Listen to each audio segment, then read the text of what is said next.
In this video, we're going to go over average cost using automated inventory valuation. Let's go into inventory and let's review our product categories.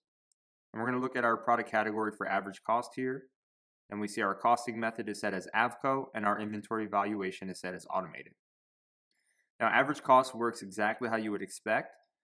On the product template, if we go to products here and we go to our average cost product, the system's going to automatically update our cost price based on the average cost of the units that are currently in stock. Therefore, right now we have 3 units on hand and the average cost for those 3 units is $25. If we go to our reporting tab and look at our valuation for that product, we're going to look at this average cost product. You see the total value is 75. And we have 3 different transactions that we previously made in order to receive these products in, each at a different rate, $30, $25, and $20 we purchased each one of these units for, but the average cost is $75. What this means is that when we sell a product, it's going to move $25 into our cost of revenue account as the cost of good for that product because we're using average cost. So let's go and look at an example. First, let's purchase this product. We're going to go into our purchasing app. Let's create a new purchase order for vendor 1, and we're going to add our average cost product. So we have a default unit price here from our vendor on our product to $30. Let's update this. So let's say that this is going to be $40. Actually, let's make this $45 and let's save and confirm this order. Now we're going to receive our products in, and because we are in automated inventory evaluation, a journal entry will be created for this stock move as we seen in previous videos. And then we can create the bill just to finalize everything and confirm this order or confirm this vendor bill.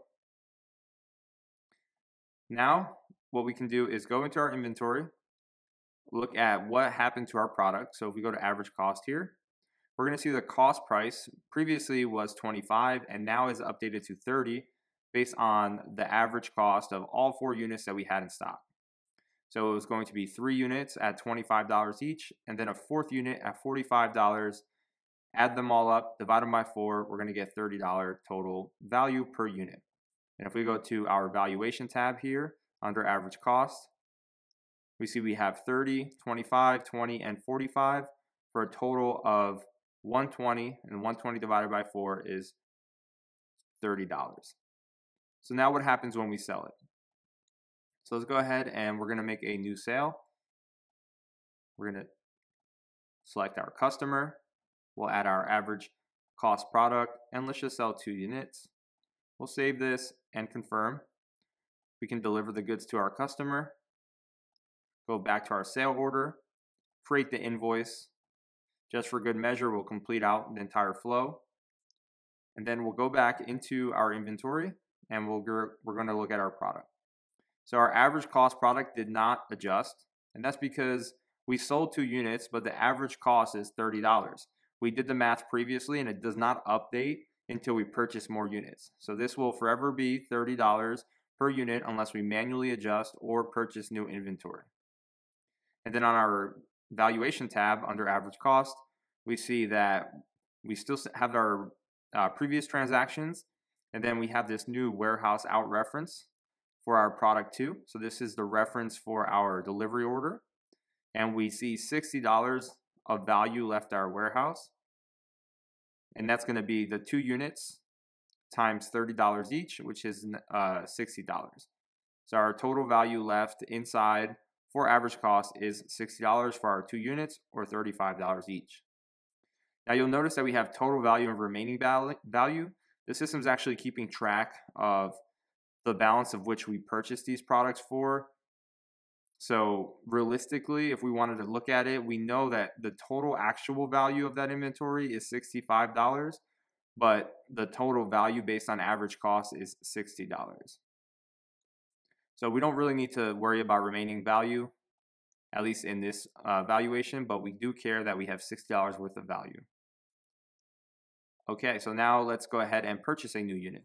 So if we go to purchase here, and I'm just going to duplicate our old one, and let's say this time we purchased this for $60. We'll confirm our order, receive our products as we've done several times, create our bill, set this bill date, and confirm our order. Now back in inventory, going to our reporting tab, or actually let's go to our products and look at that average cost product. And we'll see now that the average cost increased to $40 per unit. So 40 times 3 is 120. And if we go to our valuation, we'll see our average cost, total value is 120. So we updated the previous products, in theory, added value to those previous products because we care about the average cost of all of the units that are on hand, not the actual value of each unit sold or received. That's all you really need to know about average cost. Pretty straightforward. It works exactly as you would expect.